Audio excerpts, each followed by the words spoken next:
Are you stuck trying to get back to impact with your postpartum return to run journey? All the time, I have patients that come to me for a second or third opinion, and they say, yeah, my therapist, my pelvic floor therapist, they started me off with impact with pogo jumps.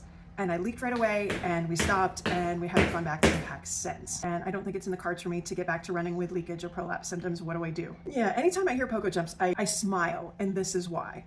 Pogo jumps are a incredibly challenging activity, not only from an impact management perspective, but from an ankle and hip perspective. It's pretty high vertical impact force, and it requires you to get up off the ground, have some ankle dorsiflexion, and really kind of be able to repeat that very well-controlled impact over and over again. And if you've not done any sort of impact training, this is going to be something that's really hard for you. So why I smile is because there's a ton of potential to take a step back, see where the problem is, and then actually start to build from a nice entry point where we see where your body can handle impact. And it might be honestly as basic as bouncing on your toes in place.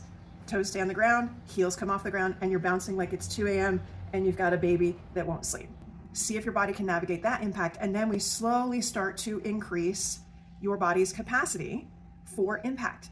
And this is where it's simple but yet complex, is it's probably more than the pelvic floor.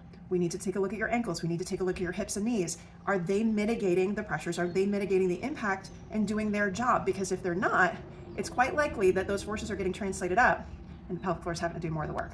One of the things I say, it was even quoted in a Runner's World article, it's like the pelvic floor is kind of the mom of the body.